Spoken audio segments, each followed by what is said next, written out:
अस्सलाम वालेकुम dear students. आज हम 9th की केमिस्ट्री के चैप्टर नंबर 2 के लेक्चर नंबर 1 के साथ हाजिर हुए हैं। आज का जो हमारा चैप्टर है, चैप्टर नंबर 2, वो है स्ट्रक्चर ऑफ एटम, यानी एटम की साख। स्ट्रक्चर कहते हैं साख को, यानी एटम के अंदर क्या क्या चीज़ें पाई जाती हैं और एटम बेसिकली किन चीज़ों से मिलकर बना है। ये सारी चीज़ें हम इसमें डिस्कस करेंगे। इससे पहले हमने चैप्टर नंबर 1 में मैटर के बारे में पढ़ा था कि मैटर जो है everything that has mass and occupy space. हर वो चीज़ जो वजन रखती है या जगह घेरती है उसको हम क्या कहते हैं, मैटर। साथ मैंने एक और पॉइंट आपको बताया था कि मैटर का जो सबसे छोटा पार्टिकल है जो हमें आम आँख से नज़र नहीं आता उसको हम एटम का नाम देते हैं। ठीक है, तो बेटा एटम, मैं कहता हूँ कि ये हमारे पास एक डॉट है। अब ये जो डॉट हमने लगाया है इसके अंदर billions of trillions of atom है। इसके अंदर बिलियंस ऑफ ट्रिलियंस, तो आप खुद सोच सकते हैं कि एटम जो है वो कितना स्मॉल है। तो अब हम इंट्रोडक्शन की तरफ आते हैं कि एटम जो है, ये वर्ड कहाँ से ड्राइव किया गया और इसके पीछे क्या थ्योरीज हैं। सबसे पहले देखें जी, atom is drive from Latin word atomos. लातीनी जबान के एक लफ्ज एटॉमस से ड्राइव किया गया। इसका मतलब क्या है, इंडिविजिबल, यानी जिसको हम ब्रेक डाउन ना कर सकें। यानी सिंपल आप ऐसे कह सकते हैं कि एटम लातीनी जबान के लफ्ज एटॉमस से निकला है, जिसको हम क्या कर सकते हैं, ब्रेक डाउन नहीं कर। इसके ऊपर डिफरेंट साइंटिस्ट ने हर दौर में थ्योरीज पेश की। 19वीं सेंचुरी की बात करते हैं, जॉन डाल्टन, उसने एटॉमिक थ्योरी पेश की। उसने एटम के बारे में क्या बताया कि atom all matters are composed of indivisible particle called atom, यानी जितने भी हमारे पास मैटर हैं वो छोटे छोटे इनडिविजिबल पार्टिकल से मिलकर बने हैं। उनको क्या नाम दिया उसने, एटम का नाम दिया। ठीक हो गया।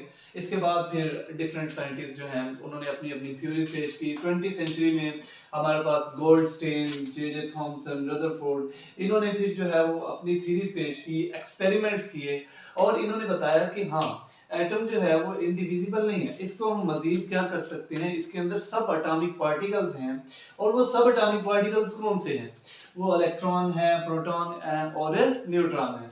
इलेक्ट्रॉन के ऊपर नेगेटिव चार्ज, प्रोटॉन के ऊपर पॉजिटिव और न्यूट्रॉन जो है वो न्यूट्रल। इसको हम फर्दर अगले अपने लेक्चर में इंशाल्लाह डिस्कस करेंगे कि इलेक्ट्रॉन जो है वो न्यूक्लियस के गिर्द रिवॉल्व करते हैं, शेल में, ऑर्बिट में। प्रोटॉन और न्यूट्रॉन न्यूक्लियस में पाए जाते हैं। प्रोटॉन पे पॉजिटिव चार्ज, न्यूट्रॉन न्यूट्रल होते हैं। इसको हम इंशाल्लाह फर्दर अपने जो है वो लेक्चर में डिस्कस करेंगे। अच्छा, आगे हम चलते हैं डाल्टन एटॉमिक थ्योरी की तरफ। डाल्टन एटॉमिक थ्योरी क्या चीज है, ये जॉन डाल्टन जो है इसने एक थ्योरी पेश की एटम के बारे में। ये शॉर्ट क्वेश्चन अक्सर आता है पेपर में कि डाल्टन एटॉमिक थ्योरी क्या है, डिफाइन डाल्टन एटॉमिक थ्योरी। तो इसने क्या थ्योरी पेश की, atom is indivisible hard dense sphere, atom of same elements are alike, they combine different ways to form a compound. क्या मतलब, इसने कहा कि एटम जो है वो इनडिविजिबल पार्टिकल है, एटम बहुत हार्ड है, उसके बाद वो स्फीयर है और डेंस है, यानी बहुत डेंस है, इसकी डेंसिटी बहुत है। उसके बाद इसने कहा कि एक एलिमेंट में जितने भी एटम होंगे वो सब के सब क्या होंगे, अलाइक होंगे, यानी एक जैसे होंगे, सेम होंगे। मैं कहता हूं जी आयरन है, आयरन एलिमेंट है। इसने कहा कि आयरन के अंदर जितने भी एटम होंगे वो सब के सब क्या होंगे, सेम होंगे।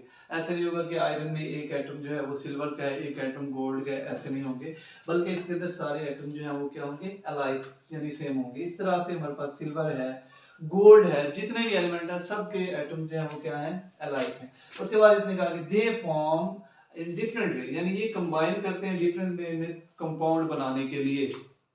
चैप्टर नंबर 1 में हम कंपाउंड के बारे में डिटेल से डिस्कस कर चुके हैं, जैसे सोडियम है और ये क्लोरीन है, ये आपस में मिलकर क्या बना रहे हैं, sodium chloride.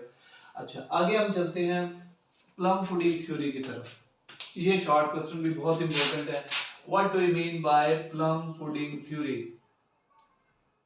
What do you mean by plum pudding theory. Plum pudding theory जो है वो क्या है, वो किसने पेश की, थॉमसन ने, जे थॉमसन ने प्लम पुडिंग थ्योरी पेश की।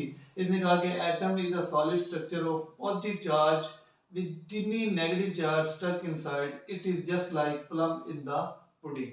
क्या मतलब है इसका, सिंपल सा मतलब ये है कि उसने कहा कि एटम जो है वो सॉलिड स्ट्रक्चर है और पॉजिटिव चार्ज का बना हुआ है और नेगेटिव चार्ज उसके अंदर स्टक है, यानी क्या है, जुड़े हुए हैं अंदर।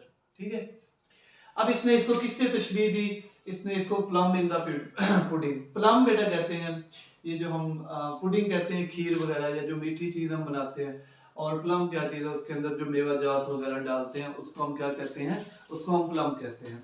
तो प्लम इन द पुडिंग वो कह रहे हैं कि जैसे खीर के अंदर हम मेवा जात हैं, इसी तरह से एटम जो है वो पॉजिटिव चार्ज का स्ट्रक्चर है, और मेवा जात जैसे हम उसके अंदर थोड़े थोड़े होते हैं, इसी तरह से नेगेटिव चार्ज उसके अंदर क्या है, स्टक है। तो इसको हम क्या कहते हैं, plum pudding theory. Atom solid structure of positive charge, negative charge stuck inside, just like plum in the pudding.